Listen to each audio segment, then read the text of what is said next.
In this episode, I'm going to talk about how to make your learning supremely valuable.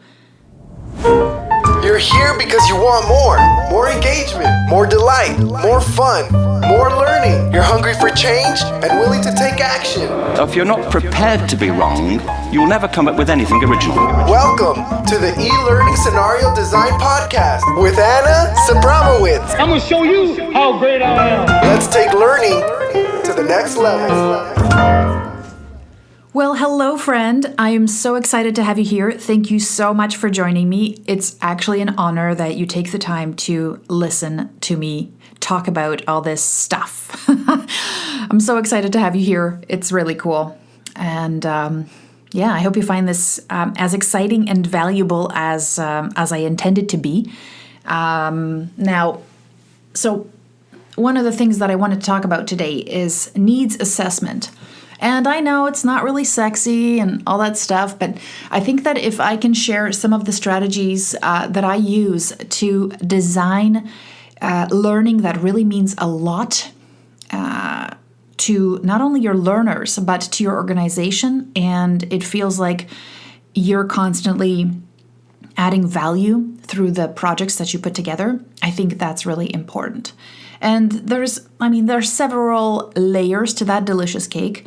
One of the layers is obviously that I think the training departments are always trying to prove, and training professionals are always trying to prove their value to a company. And sometimes that's hard because I think the things that we do are a part of a really big picture. And what happens is you end up, it's not a straight cut line that what you do improves the quality of or the outcome, right?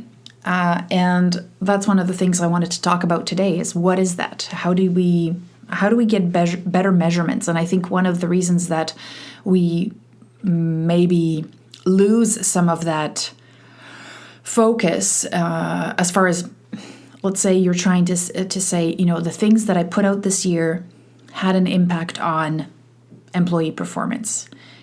Saved lives, reduced cost, reduced accidents. All those things are very difficult to measure and relate back to what you're producing, right? And one of the things I think we kind of end up doing is we end up, because those metrics to us seem so impossible to affect, in some cases, I've seen people give up on them altogether and then create new metrics. And the new metrics are things like how many people went through this learning, which, when you think about it, is obviously one of the things that then makes somebody question whether you're actually adding value. Because if you say, well, 200 people out of 300 went through the training, and those 200 people got 80%, that metric is in some ways completely removed from the business end of your business. And what happens is it's very hard for you, when those are the metrics you're focusing on, to actually affect any kind of change. So there's a way to combine these two, I think, and I'm going to share that with you next, that can be, in a way, more realistic about what you can actually achieve, and also in some ways more impactful because you're getting more buy-in from other people in other departments about how you can actually affect real change. So let's I think the things that you need to you begin with, right, when you start these projects, is saying how am I going to add value to the business? And I think this comes from a kind of a consultative kind of mindset where you're no longer being just an employee. And I don't mean that in like the wrong way, but you're kind of looking at the big picture. You're becoming more of a consultant. And I think that more of us should be consultants. And it's kind of funny because so I see a lot of organizations these days, they'll hire people and they'll put on the job description entrepreneurial mindset. as they're hiring somebody for like a position, right? And I'm thinking, if this person has an entrepreneurial mindset, and they're being asked to become like a graphic designer at a company, don't you think that that basically is kind of like an oxymoron? Because an entrepreneur, I think by definition, is supposed to be something who works on their own thing and not on your thing, right? They're an entrepreneur. So I think what they're actually saying when they say that, they mean consultative. And when I think consultative, I mean somebody who is able to almost like step beyond their department or see their department as an optimizer of the systems and processes that are already happening in the organization. And I actually see the training department as probably the most consultative department in any organization, because they are, I feel, even sometimes more than human resources, they are there to optimize performance. And so I feel like there's a bit of this transition. And by the way, yeah, it's okay. I'm not going to get into what I was just thinking about. But one of the things I'm thinking is that instead of us being the people who receive the requests on training, that we instead become the consultant that comes into another department. Let's say if you work in an insurance company and they have a call center, what you can do is, instead of saying, I'm just going to train your people or new staff as they come in, and we're going to develop e-learning modules for them to get fresh on the software that we're using to help with customer claims. Instead of that being something reactive that's developed as a result of a request from that department that's maybe feeling the pressure or overwhelm or noticing some trends, what you can do is actually look at that area's ways to improve their effectiveness, efficiency, and even the staff retention and staff satisfaction, and potentially even upsells or all kinds of things that those people are doing, their performance. So what you'd be able to do is, I think those are the best times actually to get started on a project, especially if you're doing something that's maybe going to end up to be scenario-based, because what you can do is, instead of living by somebody else's initiative that they're trying to put on you, which may not necessarily have been researched as thoroughly, they're responding to some sort of a pressure. What you can do is, in times when that pressure isn't on, you can actually go in and look at the data from the sales calls. You can look at the data from the calls coming in, how long people wait, where are the common errors. Or one of the things I always suggest is look at, hey, who are the top performers here? And usually you'll find the top performers produce like 80%, like this, there's always 2 people on a team of 10. That's kind of the average, not necessarily always, but it averages out to 2 people on a team of 10 are producing 80% of the results, and everybody else is kind of like, kind of producing the rest. So find out who those people are. And in times of when you don't have the pressure on, which I know is pretty rare, I bet you are all fairly busy and slammed. I get that. I'm there. But there's ways that you can affect change with small projects that isn't going to turn into an 18th month, some sort of like a giant initiative where you're tasked to change culture of a company, even though like there's no way you can actually really do that unless there's like a lot of moving pieces in sync, moving that train towards that culture change. So anyways, the best time to be looking for new projects is when being that consultant for your company and saying, I'm going to look at this department and let's see, like if we know that, let's say the call center is really the place where a lot of things can be improved, or the sales floor, and that's where you get a lot of people who are moving, that's where you get a lot of people who are transitioning in and out of that job, then then those are the places where you might be able to optimize things. And I remember that actually being one of the hardest aspects, because I've worked with a lot of companies that had call centers, and the call center was such a, not only is it a place that has such a huge impact on the rest of the operations, and it's kind of weird because those are the frontline people, and that's always the place where it was the hardest to find people who would work well in that environment, great customer service skills, also being most times tech savvy, because a lot of companies have custom software. So it's very hard to not only always find these great people, but then what would happen is the rest of the company would always use that as their hiring ground, because obviously that person is tested and proven, but then you lose a great customer service rep. So there's always turnover, and it's kind of almost backwards to me, because I feel like that's the place that needs to be top notch, and you're always like basically bleeding people.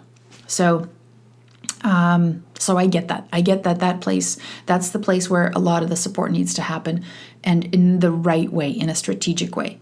So some people really thrive in those environments, and you have to find out why they're thriving and what makes them stay, and how you can replicate some of those conditions for the rest of the people that are staying. And then for the other rest of the people, there's this really cool saying. It has to do with training, and it has to do, and I may have mentioned it before, it has to do, the saying is, you don't put ducks in eagle school.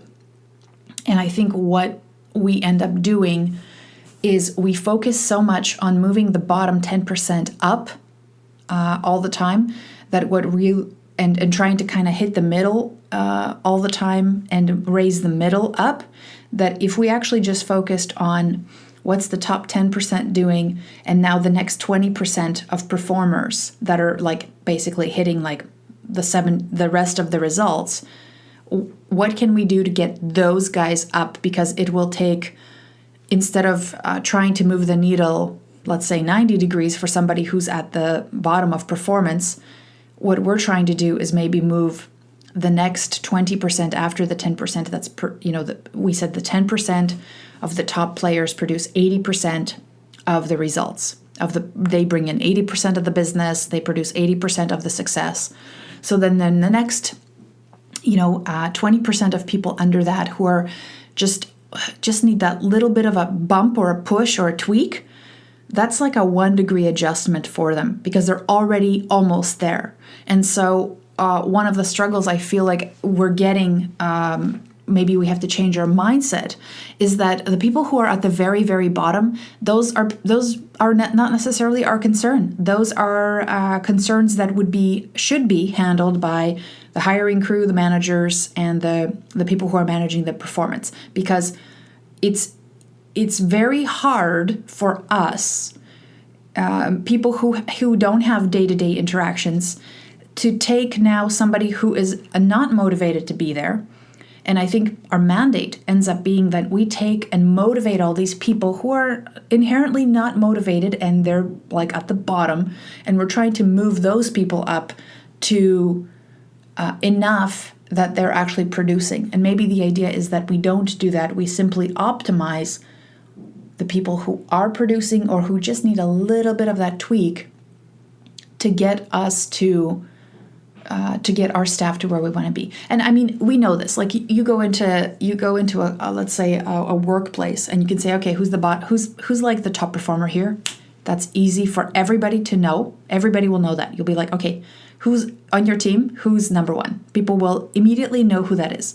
And then if you do ask the opposite question, which is who here is like, the number one slacker, who doesn't want to be here, or maybe brings the bad vibe, instantly those people are known, even if they're not, even if that's not being said outright.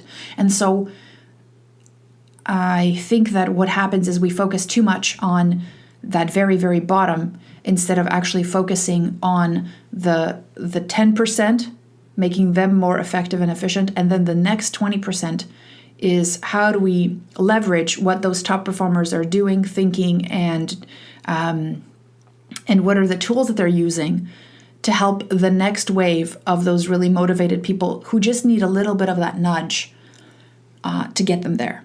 And then you can actually, like Jack Welch said, just the bottom 10%, if they don't add value and they don't add the kind of even motivation or environment that needs to help everybody else produce better because they're really engaged and motivated and want to try, then maybe you should get rid of them. That's it. Actually, not maybe. You should get rid of them, because I've worked in lots of places, and it takes one bad apple to create a very negative environment. That person can poison an entire team. So I say get rid of them and focus on your top performers. And sometimes it's actually quite interesting. There's a lot of dynamics there, and I'm not going to talk about it. But sometimes it's worth, even if somebody is your top performer, but they are not a great team player and they poison the rest of the team, it's worth getting rid of them, as far as I'm concerned, because that person's attitude is contagious and they will destroy a team. And I've seen that happen over and over again, but companies are just not maybe strong enough sometimes, or the individuals are not strong enough to say, you're affecting the rest of my top players. And a part of being a top player is to bring everybody up with you. And if you're not, then you got to go. Yeah, that's what I think. So, on another note, it's kind of interesting as I pour my tea here. So I don't know if you know this, but Brazil nuts. Completely not related. Once in a while, I'll have a Brazil nut or two, because apparently they're a great source of selenium. And I don't know if it's really that good for you, but I really love Brazil nuts. And I just realized I live in a small, remote town, right? Getting anything that's like organic. We have a really great, tiny little organic store. And so because I know everybody there, they tell me how important even like events around the world, as far as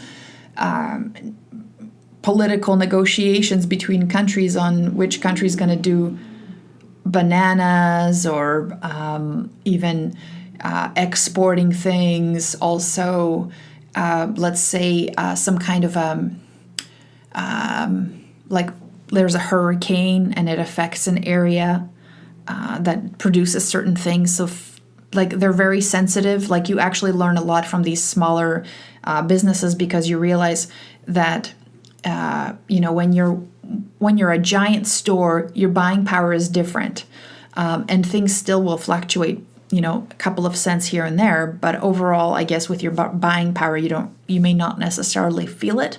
However, for a small store, when all of a sudden they're selling Brazil nuts, and the Brazil nuts they used to be 17 for me, I don't know what they bought them at, probably something pretty close, $17 a pound.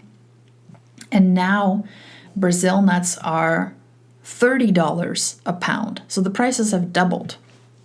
And then I looked into Brazil nuts, and I kind of gave up on them after a while, because we didn't get Brazil nuts for a very long time at that store. And it was because the Brazil nut is actually you're not able to harvest it. Like you're not able to grow wild Brazil nut trees because they grow only in pristine. They actually thrive and survive in pristine forests or jungles.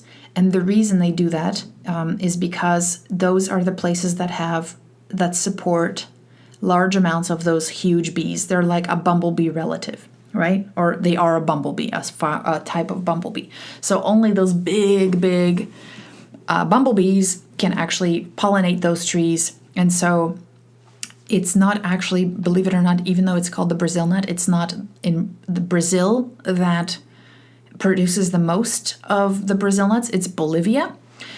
And but one of the things that actually I learned as a result of my research into the Brazil nuts is there is actually a really cool, I don't know if it's cool, it's a scale of where a species is on the distinction of its endangered status. So it has different kind of categories. So Brazil nuts are in the endangered category. And also in places like Brazil, you are not allowed to, it is illegal because of its limited, because it takes so long for a Brazil nut to actually grow and produce nuts, that it is illegal to cut them down. So there's actually a hazard warning because Brazil nut fruit, which are, I think, they kind of look like a giant coconut, but it is stuffed with nuts, so it's super heavy, I'm assuming. And so if that fell off, that probably could like hurt you or put a giant dent in your car. Also, they sink to the ground, so they plug up stuff. It's pretty interesting.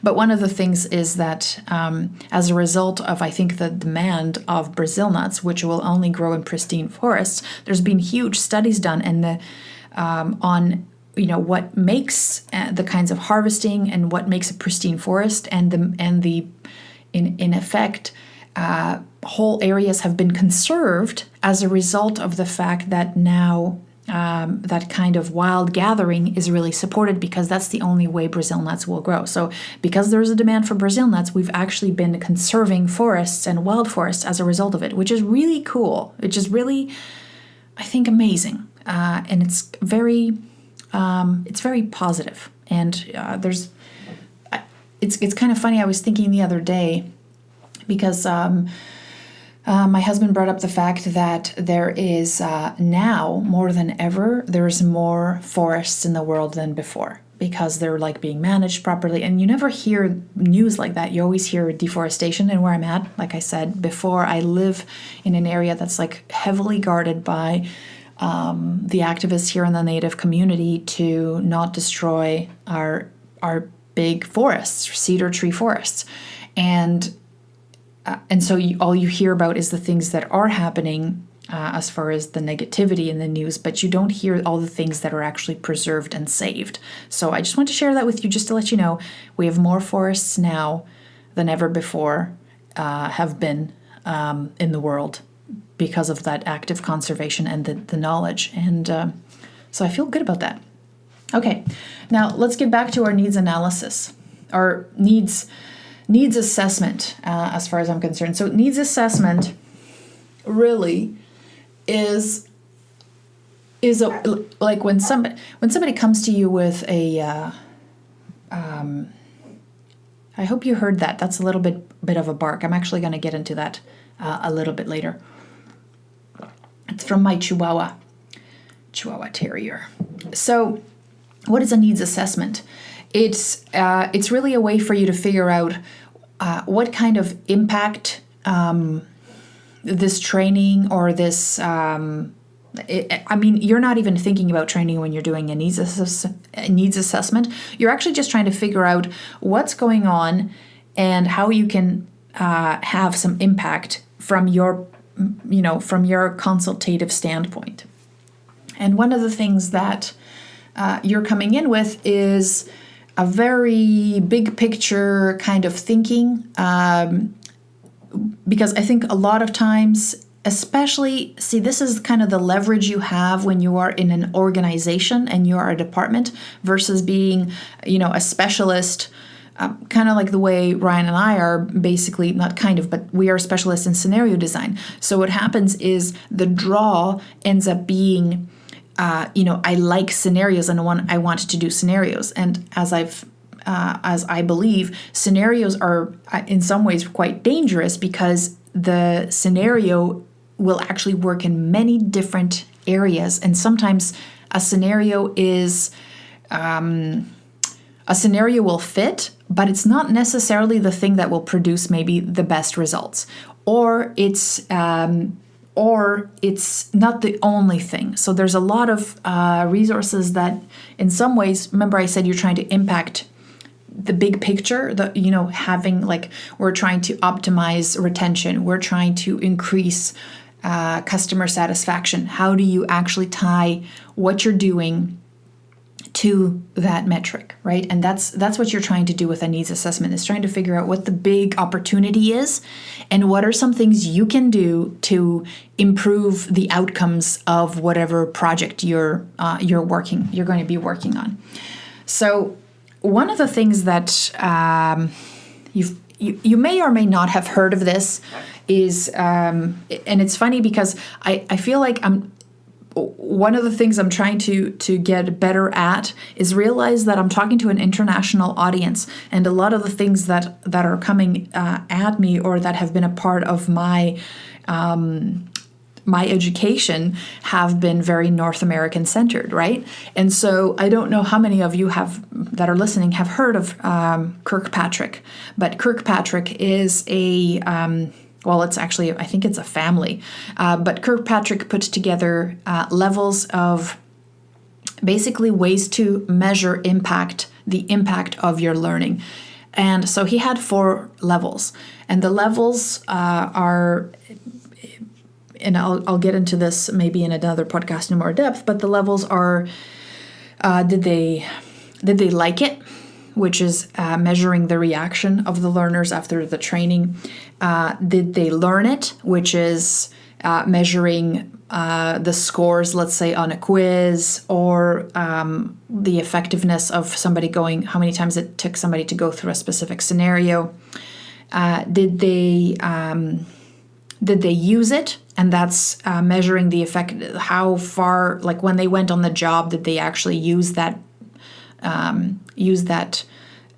resource? When they were in training, they learned how to do, let's say, how to put somebody, like who's a new patient, put them into the right hospital area.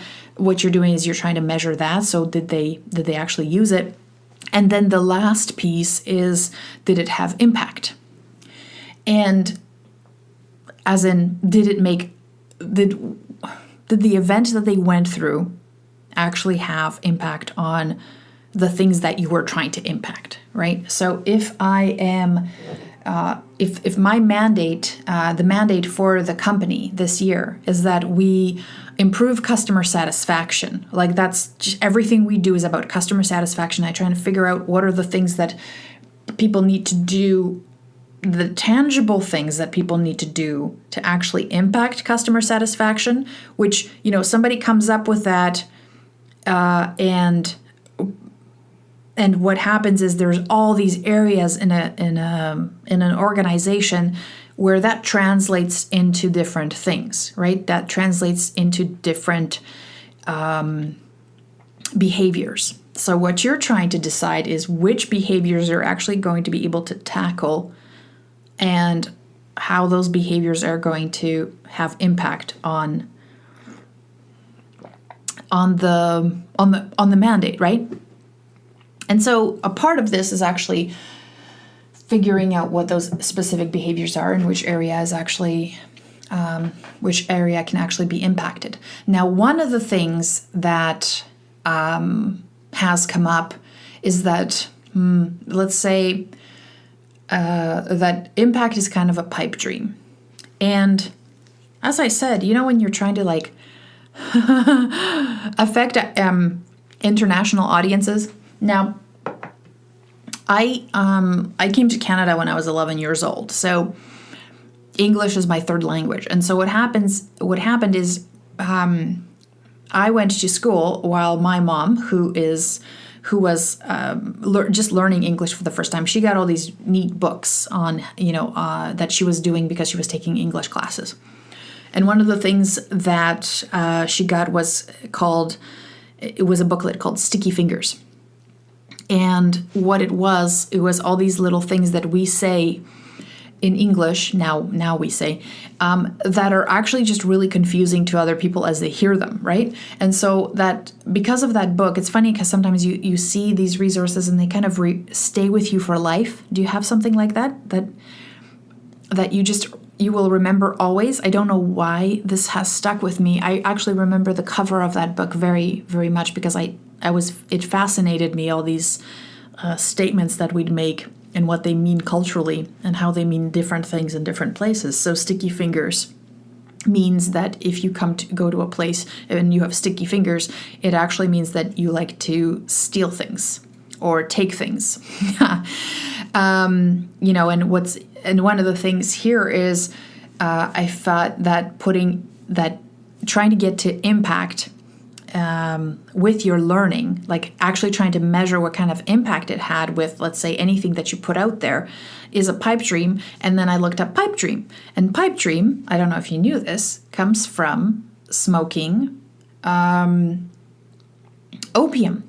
And obviously when you smoke opium, it makes you, I guess, fall asleep and dream. I don't know, but that's what it said. And so, so that's where pipe dream comes from. And I actually remember when I was little, my mom telling me, because we used to eat a lot of poppy seed cake, or at least we tried to, because I think poppy seed cake is delicious. And also I'm Polish and we love poppy seed cake. And she would always say, be careful, Anna, if you eat too much poppy seed cake, you'll fall asleep and not wake up. You know, those like little stories you tell kids. And I didn't believe her until, and then I'm like, maybe poppy seed cake would actually make you quite sleepy. But that's on that'll be just a completely different podcast. We're talking about how much poppy seed cake it will actually take for you to have a really good night's sleep. I got to do some experimentation around that, because that would just be awesome. Like, imagine those benefits, right? Except then you might get addicted to poppy seed cake, which I wouldn't necessarily think would be a bad thing. Oh, a good poppy seed cake. Whew, there's nothing better. Okay, so why getting to impact actually is a pipe dream, and I think that one of the things that when I do a needs analysis and I'm trying to figure out the big piece that I want to impact, how am I going to impact the mandate, and then how am I going to, like, let's say, improve customer satisfaction? How am I going to measure that? That for me is almost like nebulous, right? Because how can you, with your 15-minute event, let's say you are creating a 15-minute module, how are you going to measure that impact? So what I start with is I try and discover which behaviors actually would contribute to the actual impact, which is I talk to subject matter experts, project sponsors, I talk to area managers, I look at data. I love data.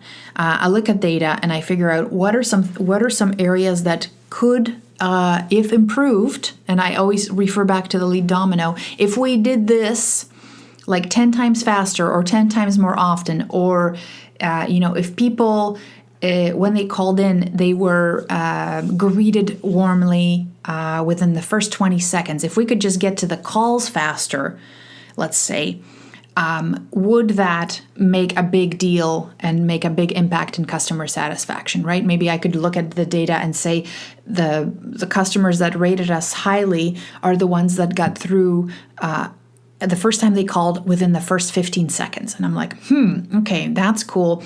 And I'm thinking, boy, if everybody who called got on the line with a live person who if they requested it quickly, then that would actually, that's one of those things that helps people, helps people be more satisfied, because if they sit on a line and wait for 3 minutes, then they just get to stew and get more and more angry or find more and more things to be like pissed off about, right? So maybe that's the thing. So then I think, how can I tweak this? How can I augment this in some ways? Was it, to actually make it a possibility?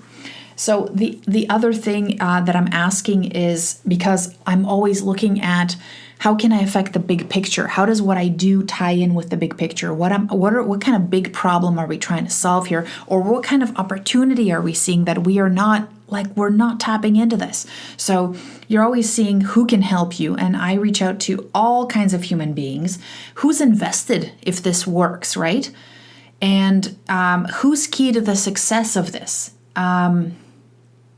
So the success recipe for me is equal parts the learner, the follow-up, and the environment. So the keys to success for me is getting the person who, let's say, if you're trying to impact the quality of how fast somebody answers a phone call. So making all the, when you really think about, if you've ever worked in that environment, all the things that need to happen for a person to be available within the first 20 seconds that somebody rings a bell. There's lots of things like logistics, staffing, access to resources, how quickly things load, how motivated somebody is to actually answer the call within the first 20 seconds. Maybe they'll sit on hold for a while they type things up.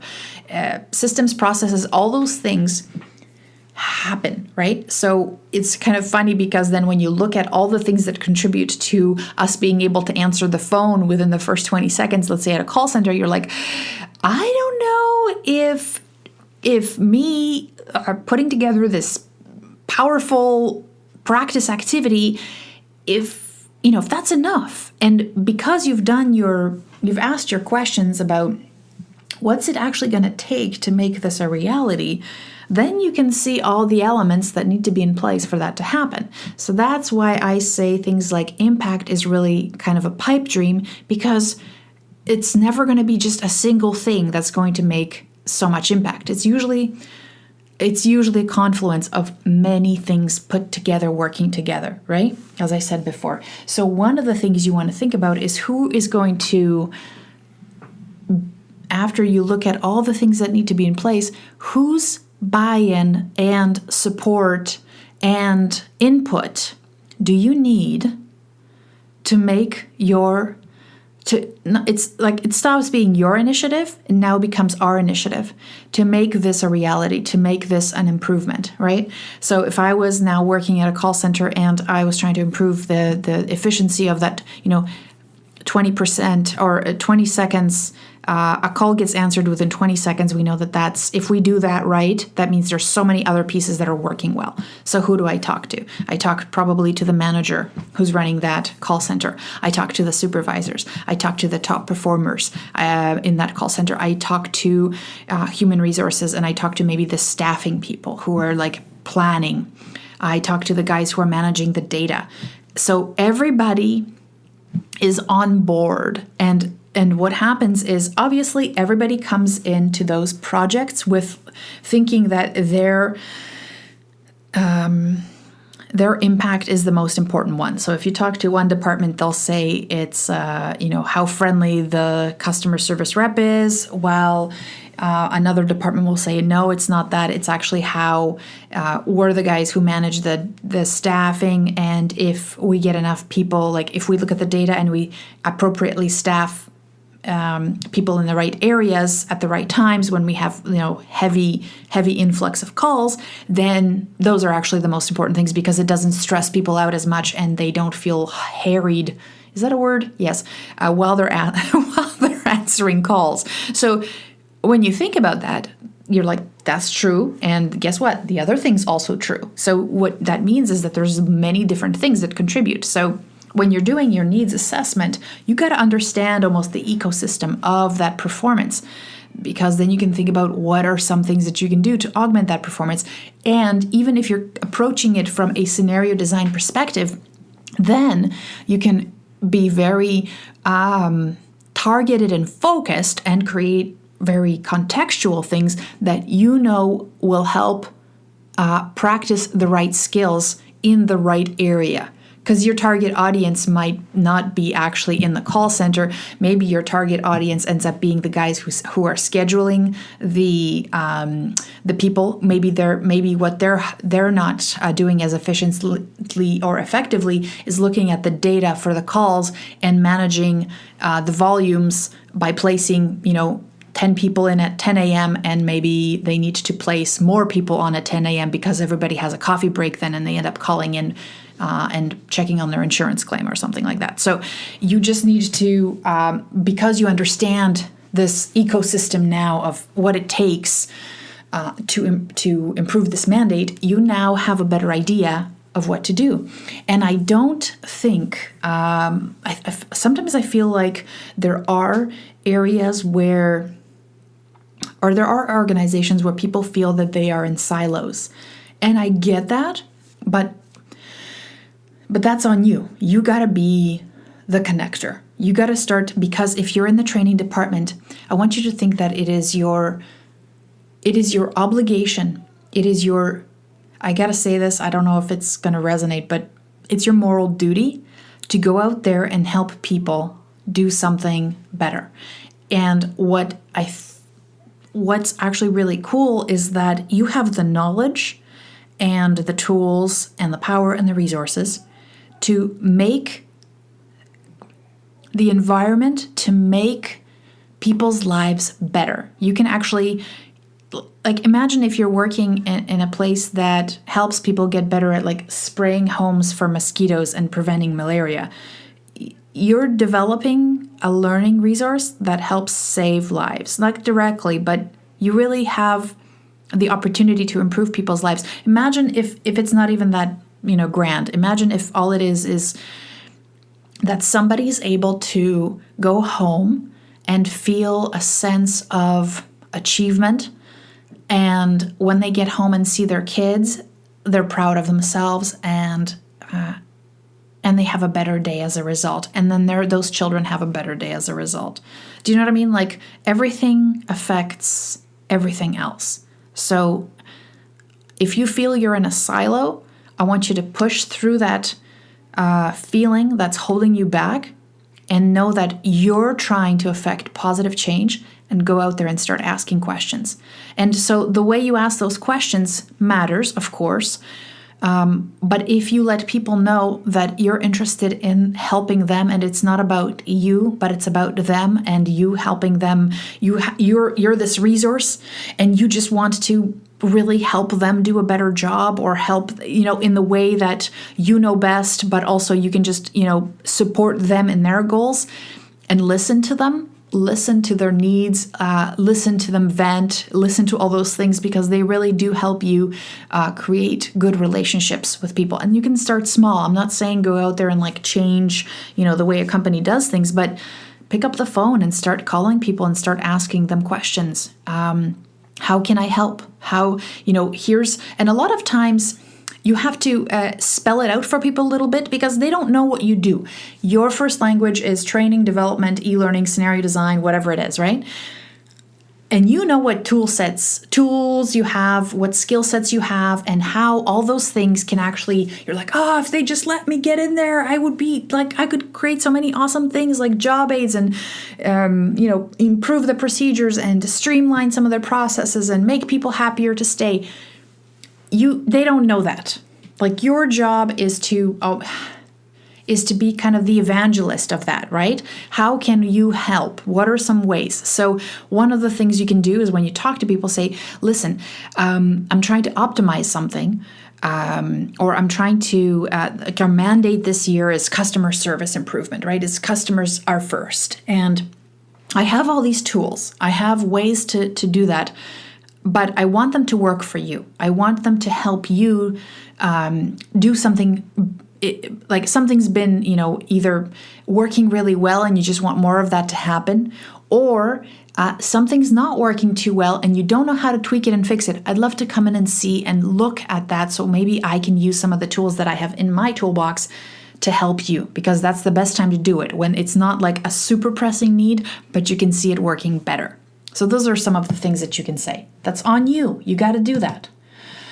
So, when I said the equation to measure impact is equal parts learner, follow up, and the environment, right? And I said the learner is actually really important. So one of the things one of the examples I was going to use, and I don't know if you think about this. Hold on, I'm going to take a sip of my tea here. Your learner. So I'm really big into dog training. One of the people that inspired me so much, because I feel like when you get a dog, you should actually just really think about what you're getting into, because dogs are not people and dogs learn differently. And so I got into, the dog whisperer with Cesar Millan, but then I discovered a lady, her name is Dr. Sophia Yin, Y-I-N, Sophia Yin. And Sophia was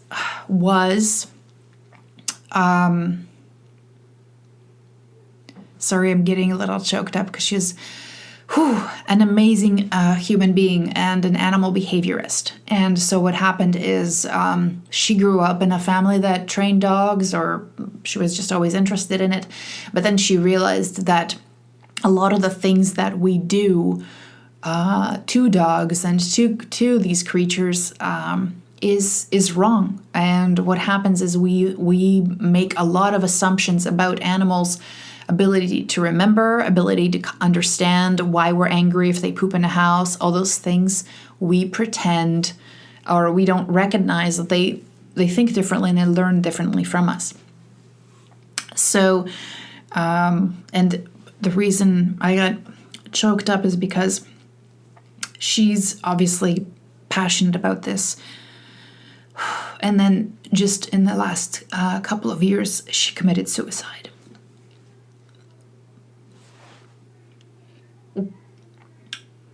Sorry. And one of the things I thought about is that she made so much impact on me, on how we treat animals and how we teach them things, because those are like everyday behaviors. But even she struggled with depression. So, yeah, that was intense. And it was hard. I couldn't believe it. I couldn't believe that somebody who was making so much positive impact in the world would think that their life was not worth saving. So it's pretty intense. And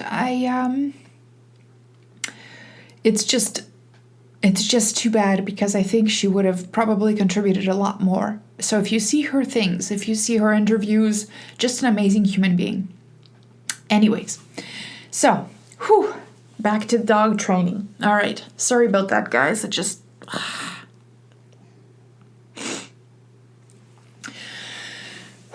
So, with dogs. Dogs are weird because they learn just a little bit differently. And one of the things that I learned immediately is, like, let's say you want to teach... Some things dogs will pick up super quickly. Like... The sit was super easy, because the sit in my house means please. And so when the dog learned that means please, and basically he could do anything when he said please, I would basically be like, oh, that's so cute. Look, he's learned it. And it was easily reinforceable. And so it worked really well. There's other tricks now that he's learned that are just ridiculously cute, and I can't say no to him because he's learned them, like sitting up pretty and things like that. He'll beg that way. That's how he begs. He's very, very smart. But it's not that dogs are very, very smart.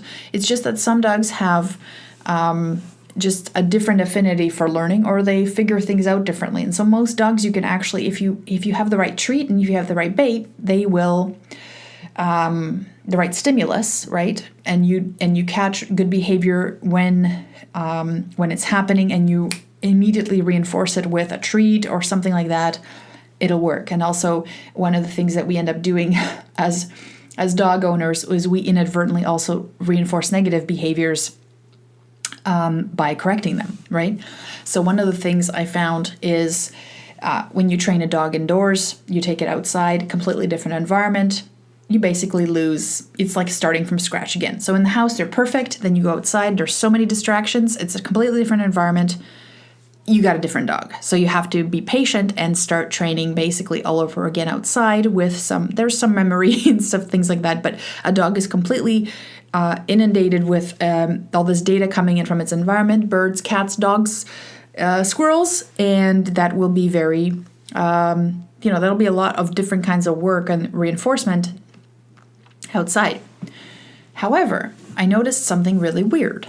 So when my dog was, I have this amazing dog sitter. She also takes the dog for a walk because it's kind of cool for a Chihuahua to be out with a giant pack of all kinds of size dogs. So now my dog is just not intimidated by other dogs because he gets to hang out with a pack of dogs 5 times a week and just goes for walks with them. And it's actually one of the things I would highly recommend to anybody who has a dog is to get that dog not only socialized, but then getting to go for walks with other dogs, because then what happens is they become a part of a pack and they're more stable and normal. And when they walk with you, they don't, they're not aggressive in any way to other dogs. They're just super chill. It's like, they're like, oh yeah, look, that's a dog. So it actually really helps. I suggest you do that if you have a dog. Invest in that time at least once a month or something, where they just get to hang out with other dogs and feel like a dog, because we don't get to do that enough with them, right? But what happens is, once we had this dog visit our place that I was babysitting, and the dog that was visiting was one of those like anxious Barky dogs. And so he would run from one window to the next, like the patio to the front door, and if anybody walked by or if he heard a sound, he would run, beeline it to the window and just bark like crazy. Like, obviously that dog needs some work. And then my dog, within the day, was also doing the same thing. Yeah, so all of a sudden, and you probably heard it earlier, I had a Barky dog. So frustrating. If you've never had a Barky dog, then now all of a sudden you have a Barky dog. So I've been working on it. One of the things I realized is that, when you can work with a dog as much as you want. And there's certain behaviors you can obviously teach them. Some behaviors are harder because you're reinforcing it, because you have to catch that behavior. For me to catch the barking, you can create some conditions, but you really are kind of like at the mercy of your own behavior, because a lot of times you have to learn how to behave the right way to not reinforce something like barking. So, which we actually end up doing by saying stop barking. And so what happens is we're actually giving the dog attention when it's barking, and therefore it barks more. So it's kind of a terrible self-reinforcing loop, which I didn't know about until I started reading and learning some behavioral conditioning. So there's that, right? So all of a sudden you have a dog, he sees another dog doing something, and within a day picks up that behavior. Boom. Guess what? Young children work almost, not always, but there's certain behaviors that is the same thing. It actually, this was in Robert Cialdini's, I believe, book. I think it was Influence. Anyways, he talked about how for like months and months and months he was trying to get his little son to swim in the pool, to teach him how to swim, because obviously wanted him to learn how to swim because they had a pool. And he would refuse. He would refuse to go into the pool without his like floaty thing. And so what Robert did was hire a coach. And I think this coach was just like one of those like college kids who had just certified as like a lifeguard, to get him to teach his son to learn how to swim. And also that failed miserably. Then one day, I think his kid got to go to like some sort of a party at a friend's house, and Robert's there to pick up his child, and he sees his little kid jump into the pool, and he starts panicking because he thinks his kid's gonna drown. But there's a son completely swimming, right? And so he asks his son when he learned to swim, and he said, I learned to swim today. And the reason he learned to swim is because all of his friends were swimming. And so Robert Cialdini realized that all he had to do was bring his son in on a few play dates, and a little kid that could swim already or just learned a different way, or probably learned from another little kid, would have instigated this kind of friendly competition, like, look, I can swim, and then look, this is something that other people that look like me can do, and therefore it'll work. And actually, he went even further and said that there's been studies done about children who are, let's say, afraid of dogs. And so the way to make them not afraid of dogs is to help, you could actually have the children watch movies where there's children that are the same age as them, so they can identify with that person, that little human being. It has to be kind of around their age. And they're like, oh, look, that person who looks like me is hanging out with a bunch of dogs and they're not freaking out. That actually helps release the anxiety and helps those children. So it's kind of weird, but children are in some ways able to identify. When they identify with that character, they're able to take on those tasks. So if a toddler sees another toddler do something, they're more likely to do it themselves or feel confident that they can because they can identify very blatantly with that character.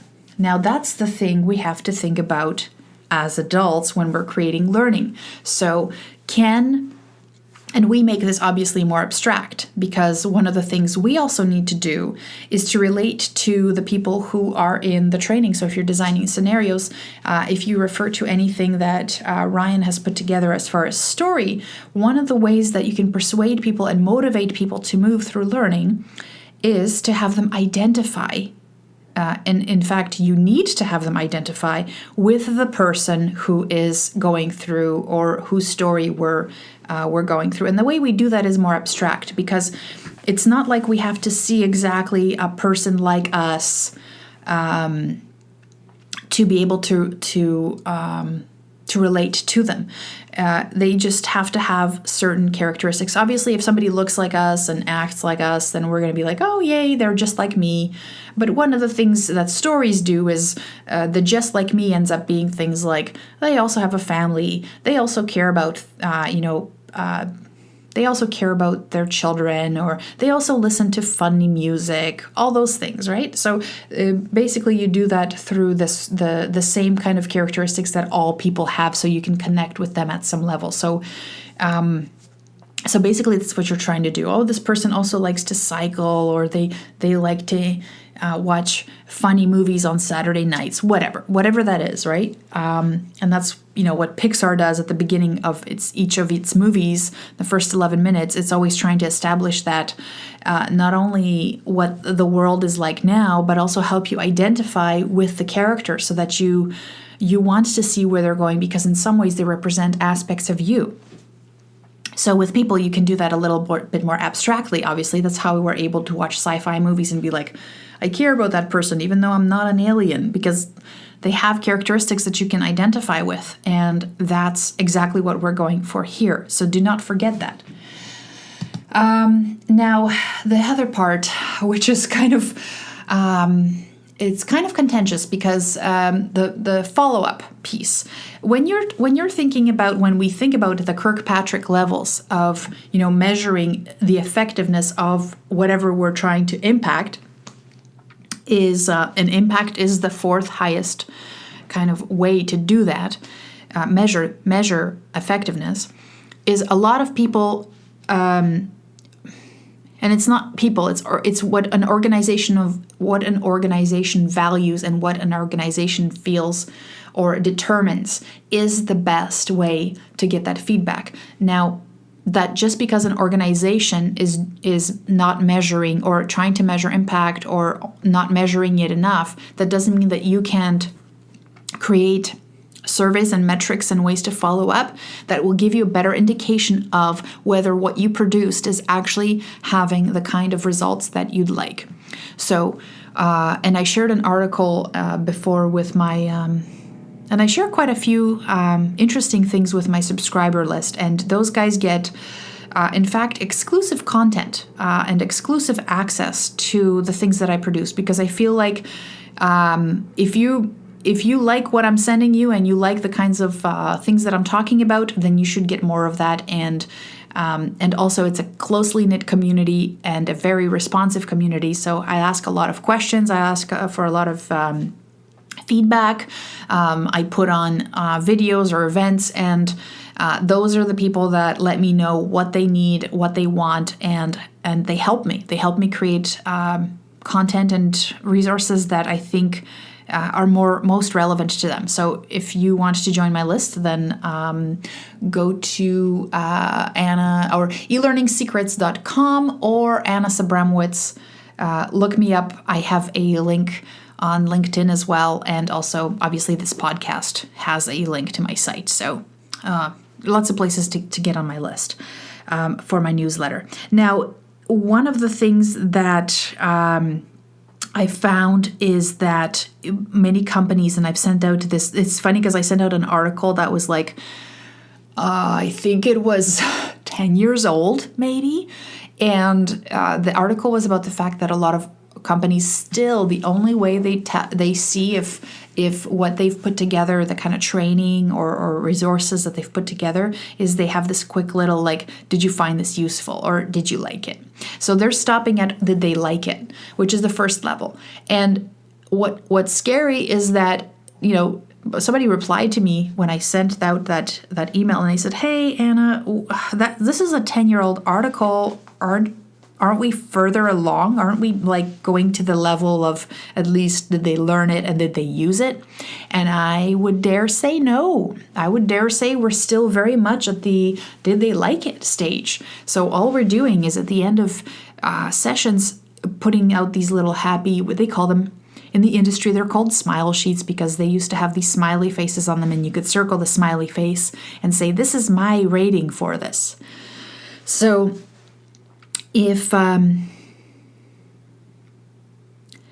So at this point, what's happening is a lot of organizations stop there.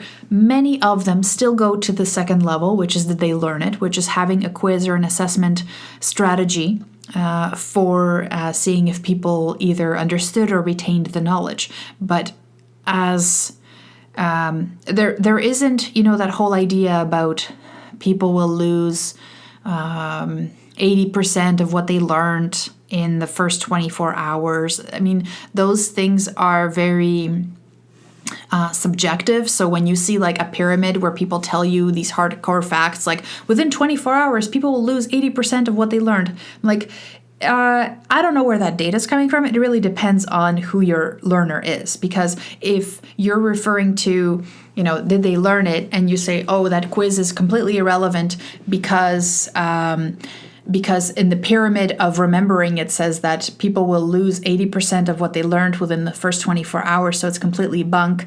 Actually, I disagree. If you're a student that's cramming for a test, for an exam, yes, sure, 80%, for sure. I've been there. It's all gone because I'm cramming. However, if you're an employee and you've had maybe the assessment that they learn it is actually you going through a scenario, like let's say broken coworker, look it up, brokencoworker.com if you haven't yet.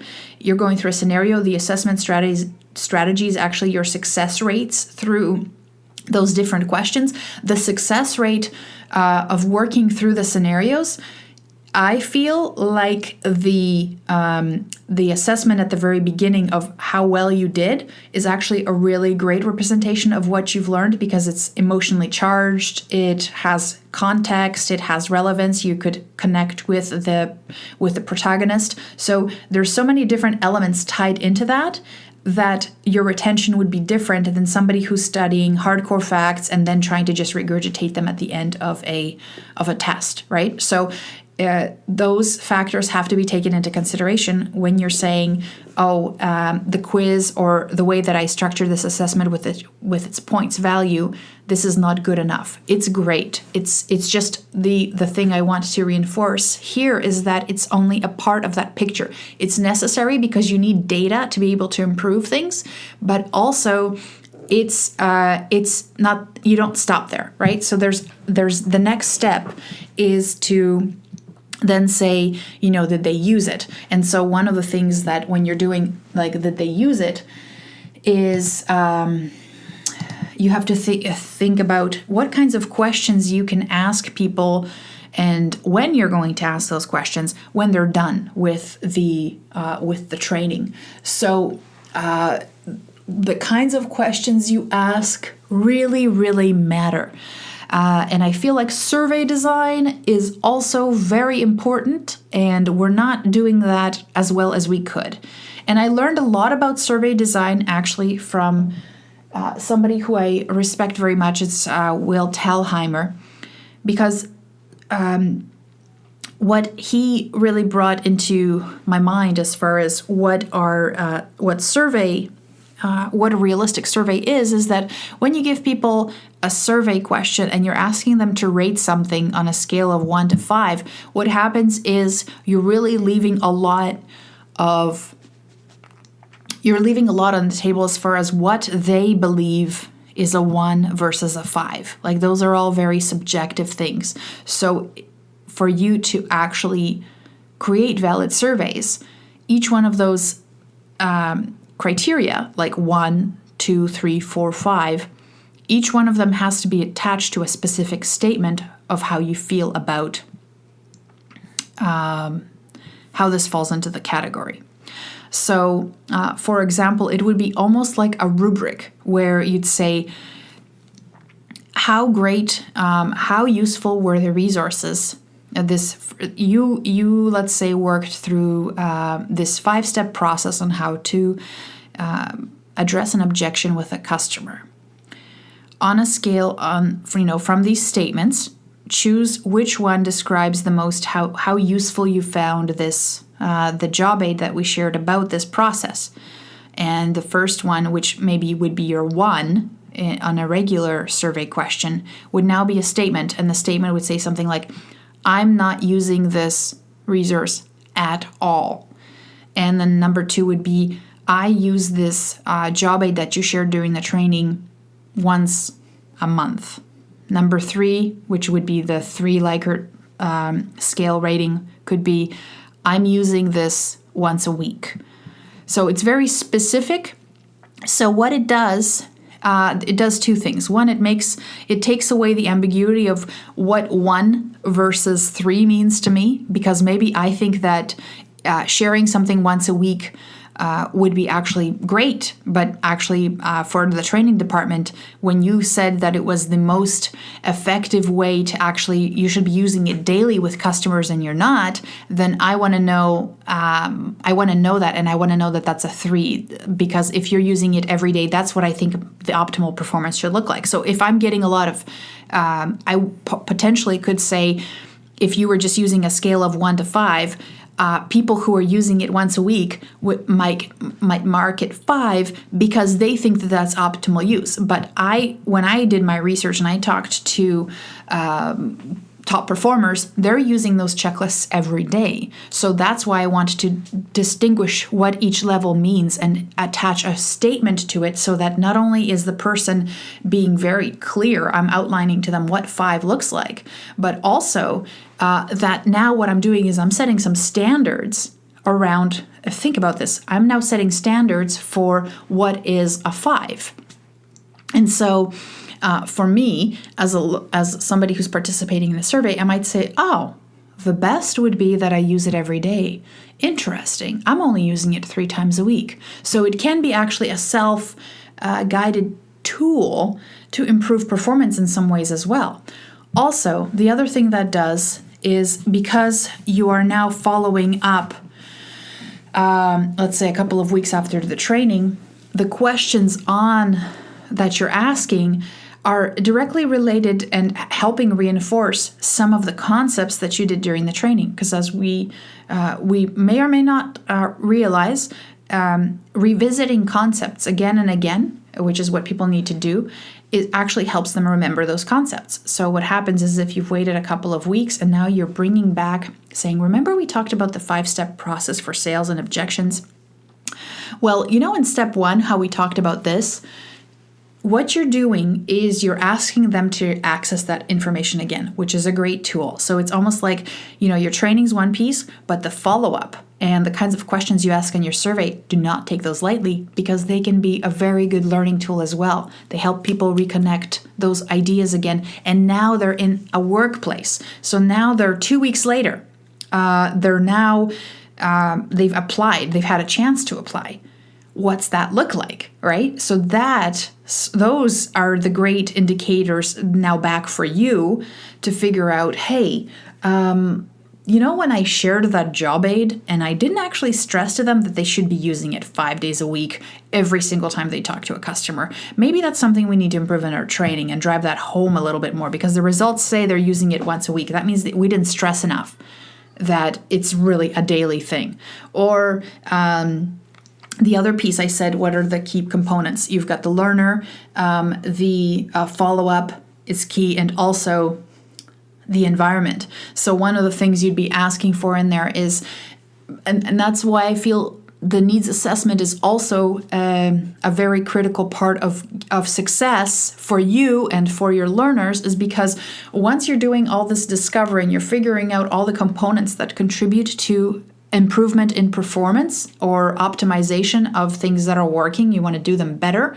One of the things that happens is as you talk to all these people and they're telling you all these things that are important, you get their buy-in and you also get their perspective. And then you also it's easier for you to share that, I'm going to put this workshop on and I'm going to follow up in 2 weeks with a survey to find out how they're applying these tools. One of the things that I'm going to be asking for is that you give them some time to apply this, or that you recognize that they now have new knowledge they need to apply, and put them in situations that will help them apply this knowledge. Because one of the worst things that may happen is you go someplace, you learn something new, but nobody else either cares about what you did, they're too busy to learn from you, you don't get to share the learning that you did, and also you don't get the opportunity to apply that.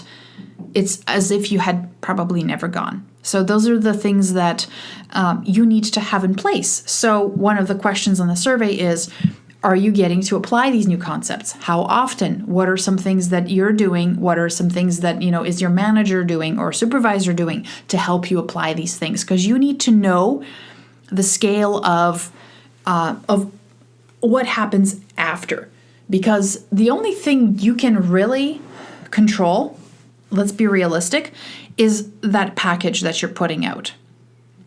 And so a lot of the questions you're asking have to do with, did I share the context in that package, the resources in that package, the emphasis in that package, the story, the consequences? If all of that stuff was meaningful enough, powerful enough that somebody, when they went away, they took some kind of action. And then also, was it impactful enough and concise enough that they actually knew how to use that in a situation on the job? And it might give you the kinds of feedback that you're teaching way too much, and maybe if you focused on a single event, a single type of decision for an entire day, and you just really help people get comfortable making a single decision and practice that over and over again, that when they left, they were ready to take that action, and that kind of snowballed into other things. Maybe that's what maybe that's what your feedback gives you. But it's also just, like I said, it's just as important to say that this is run one. This is your pilot. So put it out there, do your best, because obviously you want to you don't want to waste people's time. You want to give them the best info, the best resources up front, but also figure out how can you now use 2 weeks later, 3 weeks later, months later, get their feedback to feed back into your package, because that's the only thing you can really influence, and then see what other things are what other areas are dropping the ball, because you're like, listen, I'm putting them through let's say a full day workshop, but unfortunately, or we're doing all these scenarios, but unfortunately they don't get to use any of this stuff on the job because you guys aren't giving them the time or recognizing that they need to, or these job aids that we shared, they're not accessible on the job, or whatever that is, right? Or you might get feedback that the job aids are great, but they're not really realistic, or some things need to get adjusted, or whatever. So you need those things to feed back into your intervention to see if it worked, right? Also, is your job aid great, but there's so much info on it that it stops being useful because it's overwhelming to people, and they just create their own little sticky notes with the 5 top actions they need to do, and your job aid sits in some binder someplace and nobody's using it, right?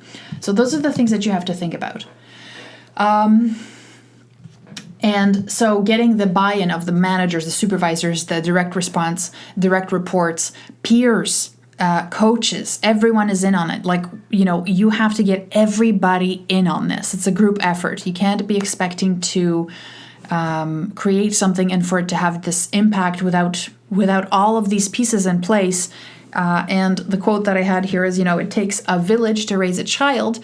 And I feel like that's what we have to go for, is what is that, support from everybody. What can they do to make this a reality? Because that will be the kind of effort that will affect change. And so the other thing I'm trying to stress is that you don't always have to think about what's going wrong. Sometimes you just have to look at what's really going well and how can we make sure everybody else is doing a lot more of that going well stuff, because it makes a difference. And the rest will either of the problems will either become really insignificant as a result or disappear altogether.